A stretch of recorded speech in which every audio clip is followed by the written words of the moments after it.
हाँ जी नमस्कार। हम स्थापत्य कला पढ़ रहे थे। एक बड़ा टॉपिक है, कम से कम 8-10 क्लास का टॉपिक है। तो हम आज ये करते हैं कि स्थापत्य कला के साथ में दूसरा टॉपिक शुरू कर लेते हैं। उससे क्या होगा, जब हमारी स्थापत्य कला का टॉपिक पूरा होगा तो उसके साथ साथ हमारे 2 या 3 टॉपिक और पूरे हो जाएंगे। मतलब जब एक टॉपिक पढ़ेंगे तो कम से कम 4 पढ़ चुके होंगे। तो आज जो साथ में टॉपिक लेके चलेंगे हम, वो लेके चलेंगे राजस्थान की जनजातियां।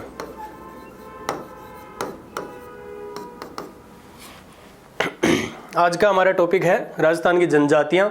और जनजाति से आशय क्या है? आदिवासी लोग। आदिवासी का मतलब ये है कि जो जातियां प्राचीन मान्यताओं के अनुसार, ये इस बदलते ज़माने की चकाचौंध में उन्होंने अपने जो सामाजिक संस्कार थे उनको नहीं खोया, उनके साथ ही अपना जीवन यापन कर रहे हैं, उन जातियों को जनजातियों में रखा जाता है। और जो भारत में यदि देखा जाए कि सर्वाधिक जनजातियों वाला जो राज्य है वो है मध्य प्रदेश। भारत में जनजातियों में जिस राज्य का प्रथम स्थान है उसका नाम मध्य प्रदेश है। और न्यूनतम जनजातियां जिस राज्य में पाई जाती हैं उसका नाम है हरियाणा। न्यूनतम जनजातियों वाला जो राज्य है हमारा वो हरियाणा है। राजस्थान में हम बातें कर रहे हैं कि हम तो राजस्थान के बारे में पढ़ रहे हैं। तो राजस्थान का भारत में जो स्थान है वो है 6ठा स्थान। जनजातियों की संख्या में राजस्थान का भारत में कौन सा स्थान है? तो वो है 6ठा स्थान। और राजस्थान में यदि बात करें कि प्रथम स्थान,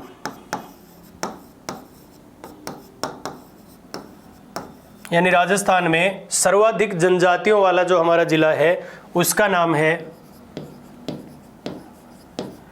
उदयपुर। सर्वाधिक जनजातियों वाला जिला उदयपुर है, आदिवासी संभाग है। न्यूनतम की यदि बात करें कि न्यूनतम जनजातियों वाला जो जिला है उसका नाम है बीकानेर। न्यूनतम जनजातियां बीकानेर में निवास करती हैं। प्रतिशत के आधार पर यदि बात करें कि प्रतिशत के आधार पर सर्वाधिक जनजातियों वाला राजस्थान का जो जिला है उसका नाम है बांसवाड़ा। और प्रतिशत के आधार पर न्यूनतम जो जनजातियां हैं वो जिस जिले में हैं वो है नागौर। भारत में प्रथम मध्य प्रदेश है, भारत में न्यूनतम हरियाणा है, राजस्थान का स्थान 6ठा स्थान है, राजस्थान में प्रथम उदयपुर है, राजस्थान में न्यूनतम बीकानेर में है, राजस्थान में प्रतिशत के आधार पर सर्वाधिक जनजातियां बांसवाड़ा में हैं और प्रतिशत के आधार पर न्यूनतम जो जनजातियां हैं वो नागौर जिले में निवास करती हैं। अब जनजातियों में जो सबसे प्रमुख जनजाति मानी जाती है वो है मेणा जनजाति। यानी हमारी जो पहली जनजाति हम जिसके बारे में पढ़ेंगे वो है मेणा जनजाति। मेणा शब्द की उत्पत्ति जिस भाषा से हुई है वो है संस्कृत भाषा। मेणा शब्द की उत्पत्ति संस्कृत भाषा से हुई है। जिस शब्द से हुई है वो है मीन, और मीन का शाब्दिक अर्थ होता है मछली। मेणा शब्द की उत्पत्ति संस्कृत भाषा के मीन शब्द से हुई है जिसका शाब्दिक अर्थ मछली होता है। अब ये नहीं है कि महिला है तो मछली, पुरुष है तो मछलो, ऐसी बात नहीं। महिला पुरुष जो भी है उसका शाब्दिक अर्थ मेणा का मछली ही होगा। ये जिस जिले में निवास करती है वो है जयपुर। जयपुर के अलावा दौसा, दौसा के अलावा सवाई माधोपुर, करौली और अलवर, इन जिलों में निवास करती है। ज़्यादातर जिलों में मेणा पाए जाते हैं, लेकिन सर्वाधिक जिस जिले में निवास करती है, सर्वाधिक मेणा जिस जिले में निवास करते हैं वो है जयपुर। उसके अतिरिक्त दौसा, सवाई माधोपुर, करौली आदि जिलों में ये मेणा निवास करते हैं। मेणा स्वयं को भगवान विष्णु के मत्स्य अवतार, राजस्थान की वह जनजाति जो स्वयं को मत्स्य अवतार की संतान मानती है, तो वो मेणा जनजाति है। मेणा जनजाति राजस्थान की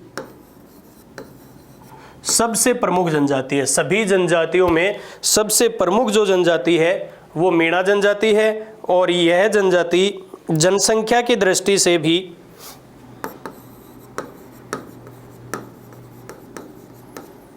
जनसंख्या में राजस्थान की जो सबसे बड़ी जनजाति मेणा जनजाति, यह जनजाति सभी जनजातियों में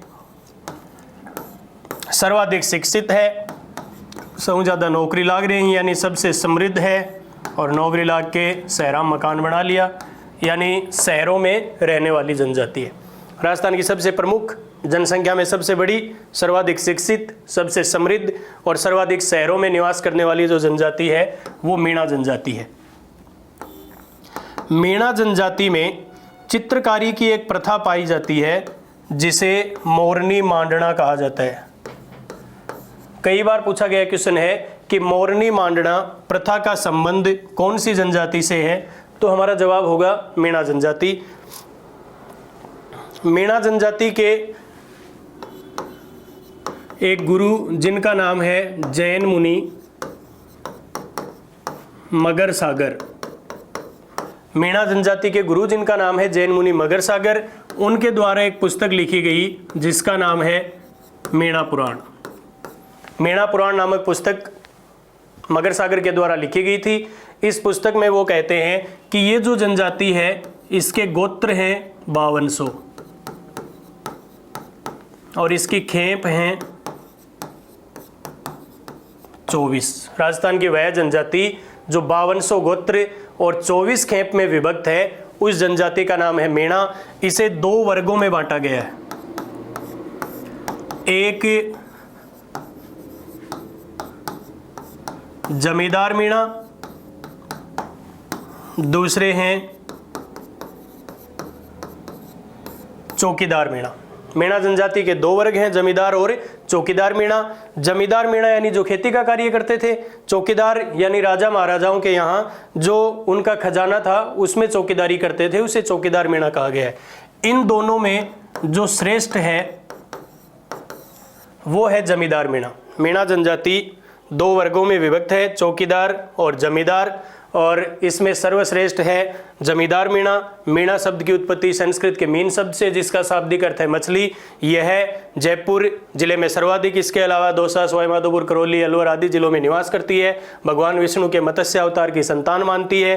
राजस्थान की सबसे प्रमुख जनजाति है। याद रहे, पूछा जाए कि सबसे प्राचीन जनजाति कौन सी है तो हमारा जवाब होगा भील जनजाति, और सबसे प्रमुख पूछी जाए तो हमारा जवाब होगा मेणा जनजाति। अब यह जनसंख्या में सबसे बड़ी है, सर्वाधिक शिक्षित है, सर्वाधिक समृद्ध है और सर्वाधिक शहरों में निवास करने वाली जनजाति है। चित्रकारी की एक प्रथा इनमें पाई जाती है जिसका नाम है मोरनी मांडना प्रथा। जैन मुनि मगर सागर जिनके द्वारा पुस्तक लिखी गई मेणा पुराण, वो कहते हैं कि 5200 गोत्र और 24 खेप में बटी हुई जनजाति है। 2 वर्ग आपको पता है, चौकीदार और जमींदार। अब इनकी जो सामाजिक शब्दावली है उसके बारे में यदि हम चर्चा करें तो एक शब्द है बुझ देवता, जीर्ण माता, बाण माता,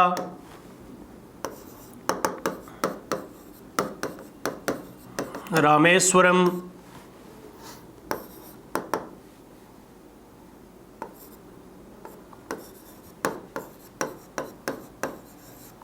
चौरासी, पटेल,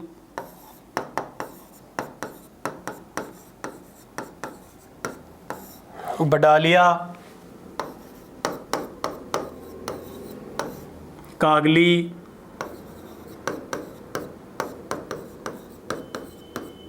आटा साटा,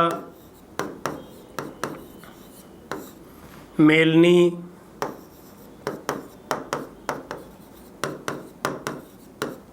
छेड़ा फाड़ना,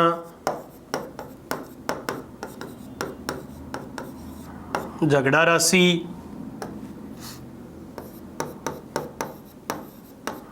गोदना, गोटन, ये इनकी शब्दावली में शामिल है। अब देखिए, बुझ देवता मेणा जनजाति के जो कुल देवता हैं, मेणा जनजाति का कुल देवता किस नाम से जाना जाता है? बुझ देवता के नाम से। जीण माता है इनकी कुल देवी। जीण माता का मंदिर आप सभी को पता है, सीकर जिले में स्थित है। चौहान शासक जिनका नाम था पृथ्वीराज चौहान प्रथम, उनके काल में उनका एक सामंत था जिसका नाम था हट्टड़ मोहिल। हट्टड़ मोहिल के द्वारा इस मंदिर का निर्माण करवाया गया था और इस देवी की पूजा 2.5 प्याले शराब सेवन की देवी के रूप में की जाती है। चैत्र आश्विन नवरात्रों में मेला लगता है लोक देवियों में, इसके बारे में हम आगे चर्चा करेंगे। बाण माता ये इनकी आराध्य देवी है।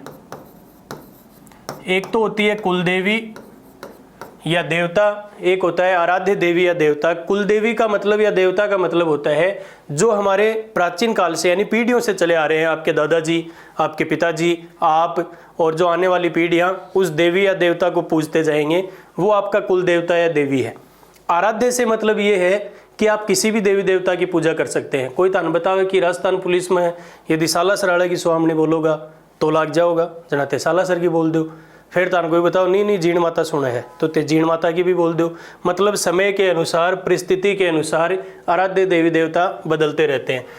तो इनकी जो आराध्य देवी है वो बाण माता है। बाण माता का मंदिर उदयपुर में स्थित है। रामेश्वरम ये स्थान है सवाई माधोपुर में। यहाँ चंबल, बनास और सीप नदियों का संगम होता है। सवाई माधोपुर में स्थान है, त्रिवेणी संगम है, चंबल, बनास, सीप इन 3 नदियों का यहाँ संगम होता है और मेणा जनजाति के लोग यहाँ अस्थियां प्रवाहित करते हैं, इसलिए इसे मेणा जनजाति का प्रयाग कहा जाता है। वह स्थान जिसे मेणा जनजाति का प्रयाग कहा जाता है वो है रामेश्वरम, जो सवाई माधोपुर में स्थित है। चंबल, बनास और सीप नदियों का यहाँ संगम होता है। 84 ये है इनकी पंचायत। मेणा जनजाति की जो सबसे बड़ी पंचायत होती है वो है 84। इनकी जो पंचायत है उसका मुखिया कहलाता है पटेल। मेणा जनजाति की पंचायत का मुखिया पटेल कहलाता है। और बडालिया ये एक प्रकार का भगवान ही मान सकते हैं क्योंकि वो बिचौलो है और बिचौलो तो भगवान ही है। तो वैवाहिक जो संबंध हैं उनमें मध्यस्थ, राजस्थान पुलिस में पूछा हुआ क्वेश्चन है, आदिवासियों में वैवाहिक संबंधों में मध्यस्थ व्यक्ति किस नाम से जाना जाता है? तो उसे बडालिया कहा जाता है। फिर है कागली। इसका मतलब है कि जो जागीरदार लोग थे मेणा जनजाति में भी, वो विवाह के समय एक कर लेते थे। मेणा जनजाति में विवाह के समय जो कर लिया जाता था उसे कागली के नाम से जाना जाता था। आटा साटा दानबेरू ही है जो वर्तमान में भी प्रचलित है, पहले भी प्रचलित थी ये पद्धति कि लड़की के बदले लड़की, मतलब थे महालो विवाह दो मैं थालो विवाह देंगा। ये जो प्रकार है विवाह का उसे आटा साटा कहा जाता है। लड़की के बदले लड़की ही ली जाती है। मेलनी का मतलब है सहयोग। इस जनजाति में जब विवाह होता है लड़की का तो प्रत्येक घर से सहयोग दिया जाता है, उस सहयोग को मेलनी के नाम से जाना जाता है। छेड़ा फाड़ना ये है आदिवासियों में तलाक की प्रथा। इसमें क्या करते हैं, जब कोई पुरुष अपनी पत्नी को तलाक देना चाहता है तो गांव में एक सभा होती है, दोनों स्त्री पुरुष यानी पति पत्नी वहां पहुंच जाते हैं और फिर वो पुरुष आता है, महिला का पल्लू पकड़ेगा और उसे फाड़ देगा। महिला पानी का मटका उठाएगी और वहां से चल पड़ेगी। रास्ते में जो भी व्यक्ति मिलेगा वो उसका यदि घड़ा उतार दे तो वो महिला उसकी पत्नी हो जाएगी। ध्यान रहे, आदिवासियों की प्रथा है। कदे श्याम गई थे कोई इन गाँव में घड़ो लेके नहीं निकलन दो कि भाई छेड़ो फाड़ेड़ो होगो आपा कर लिया। तो ये तलाक की प्रथा है, इसे छेड़ा फाड़ना कहा जाता है। फिर है झगड़ा राशि। झगड़ा राशि से मतलब है कि कोई पुरुष किसी की पत्नी को भगा ले जाए तो क्या होता है कि गांव में एक मीटिंग होती है और जिसकी पत्नी भागी है उसे मुआवजा दिया जाता है। पत्नी के भागने पर यानी जो मुआवजा है या फिर जुर्माना राशि मान सकते हैं इसे हम, जो जुर्माना राशि दी जाती है उसे झगड़ा राशि के नाम से जाना जाता है। गोदना से हमारा मतलब होता है कि इसमें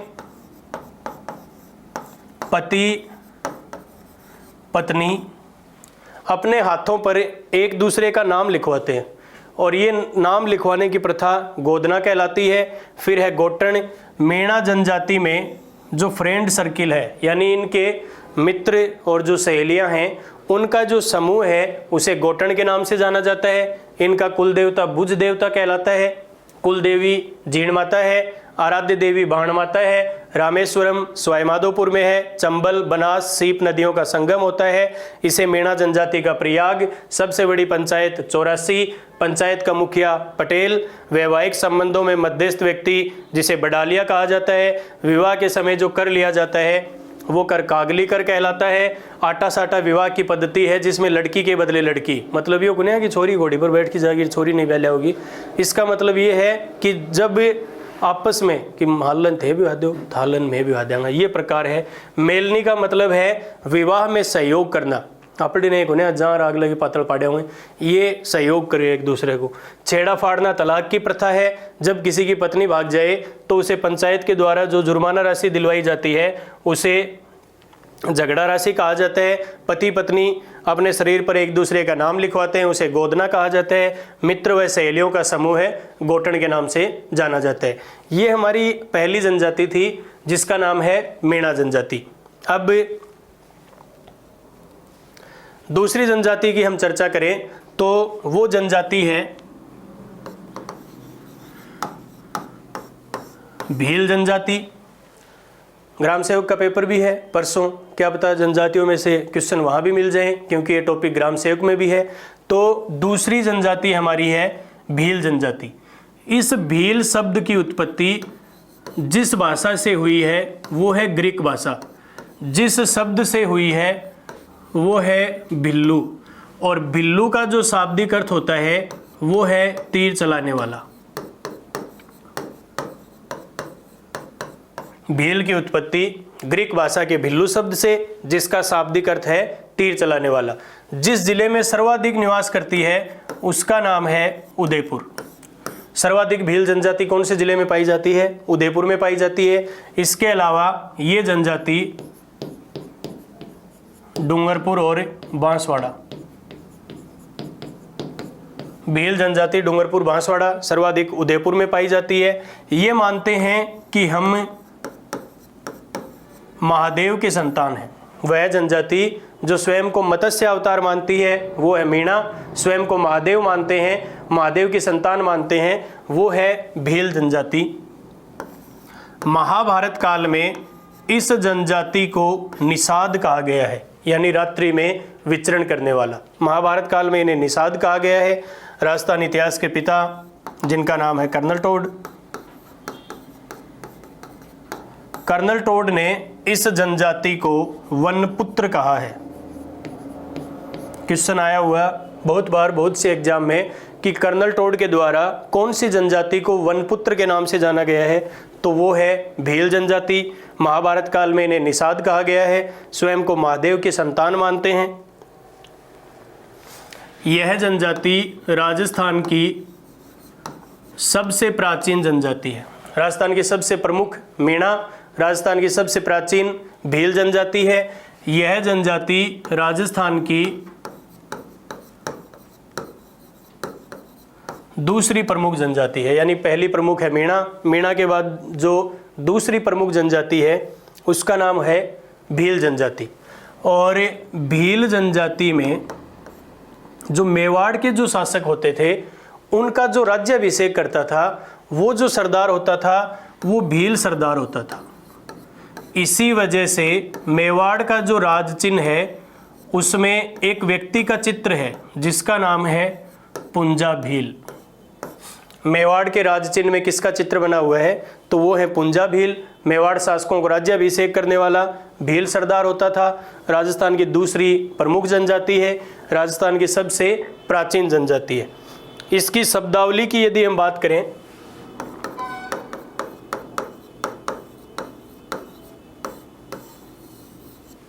तो शब्दावली में टोटम, आमजा माता,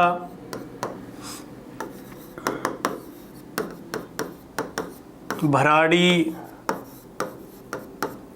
विला,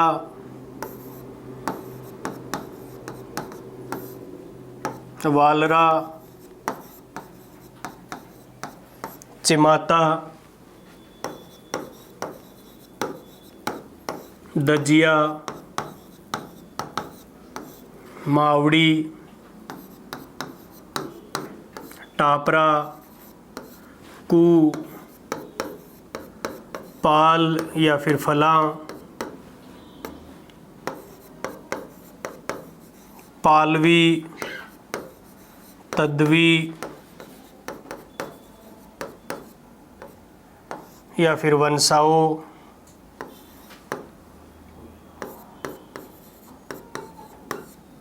गमेती। ये इनकी कुछ शब्दावली है। जैसे इनका जो कुल देवता है, भीलों का कुल देवता, उसे टोटम के नाम से जाना जाता है। भीलों की जो कुलदेवी है आमजा माता है। भराड़ी नहीं, भराड़ी, हाँ, तो भराड़ी से मतलब है कि जब ये विवाह करते हैं तो दीवारों पर एक देवी के चित्र बनाते हैं। हमारे यहाँ भी बनाए जाते हैं और इसमें भी बनाए जाते हैं। आदिवासियों में वैवाहिक भित्ति चित्रण की जो देवी है उसे भराड़ी के नाम से जाना जाता है। विला, इसका मतलब होता है इनके मंदिर का जो पुजारी है उसे विला के नाम से जाना जाता है। वालरा, ये एक स्थानांतरित प्रकार की कृषि है, झूमिंग प्रणाली की कृषि। इसमें जंगल में जाते हैं, जंगल को जलाते हैं, कृषि योग्य भूमि का निर्माण करते हैं और जब वो उपजाऊपन कम हो जाता है तो उसे छोड़ के चले जाते हैं। आदिवासियों की स्थानांतरित कृषि को क्या कहा जाता है? वालरा कहा जाता है। यदि पूछा जाए वालर क्या है, तो वालर ग्रासिया जनजाति का एक नृत्य है जो बिना वाद्य यंत्रों की सहायता के किया जाता है।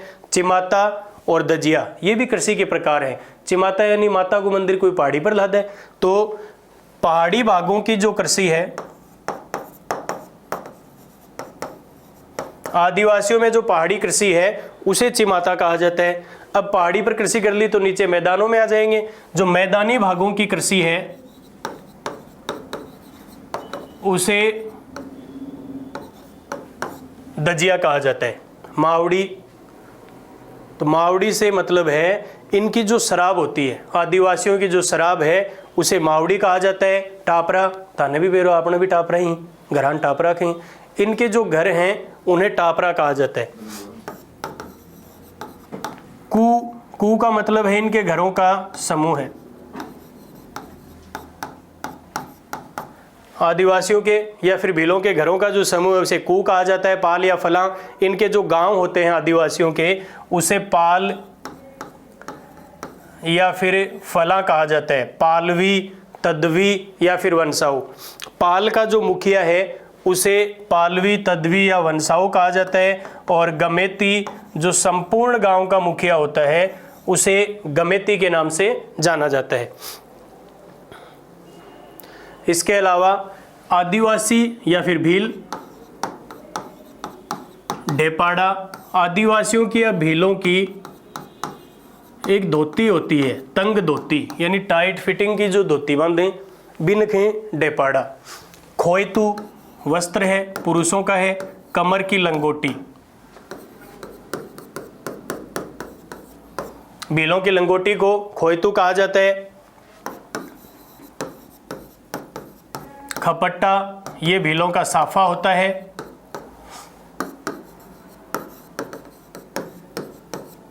सिंदूरी, ये महिलाओं की साड़ी है जो लाल रंग की होती है। महिलाओं की लाल रंग की साड़ी सिंदूरी कहलाती है।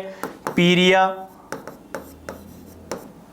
ये महिलाओं का ही वस्त्र है जो पीले रंग का होता है। इनका पीले रंग का वस्त्र पीरिया। जो सिंदूरी साड़ी है वो लाल साड़ी है, विवाह के समय बांधी जाती है। इनका साफा खपट्टा कहलाता है। खोयतू इनकी कमर की लंगोटी है। ढेपाड़ा इनकी तंग धोती है। फिर एक नाम गणेश सुनेड़ो है, पाड्डा, एक है कांडी। पाडा का मतलब होता है, ये मानते हैं कि शक्तिशाली, यानी अपना सम्मान समझते हैं। आप किसी भी भील को अगर तेलो मार दोगे, ओ पड़िया, तो ये समझेगा कि बहुत इज्जत कर रहे हो अपनी। मतलब सम्मान सूचक शब्द जिसे सुनकर भील प्रसन्न होता है वो है पाडा। और कांडी इसका शाब्दिक अर्थ होता है तीर चलाने वाला। भील को जब आप कांडी कहोगे तो वो क्रोधित हो जाएगा, यानी इसे अपना अपमान समझता है। जिसे सुनकर खुश होता है पाडा और जिसे सुनकर अप्रसन्न होता है वो है कांडी। फिर है अटक। अटक को मतलब ते समझो वो कोने है, अटकेड़ा नहीं। भीलों के जो गोत्र हैं वो अटक कहलाते हैं। आदिवासियों के या फिर भीलों के जो गोत्र हैं उन्हें अटक कहा जाता है। दापा, इसमें क्या करते हैं आदिवासी या फिर भील जनजाति या फिर कोई भी जनजाति, जो आदिवासी हैं या भील लोग हैं वो वधु का मूल्य चुकाते हैं। वधु मूल्य चुकाना मतलब पिसा दे की जो ब्याह करें बिन खे हैं दापा। आदिवासियों में वधु का मूल्य चुकाना क्या कहलाता है, दापा कहलाता है। अब कोई एक बार दौरानी जिठानी ही बाकी लड़ाई होगी, एक बार बारू लहड़ी बिहारू लहड़ी मान लो, तो वह दूसरी बिन बोली जो आपने उरे की ही कि बोले तू क्या बोला है, तेरे तो पिसा दे की लहड़ी है।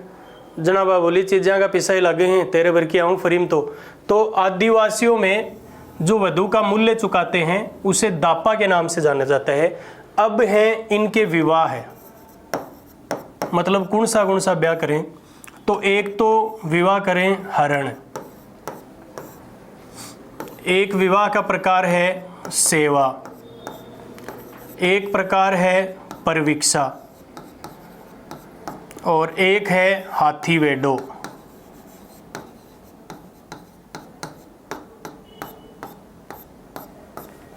हरण का मतलब तो नाम से पता चल रहा है, अपहरण।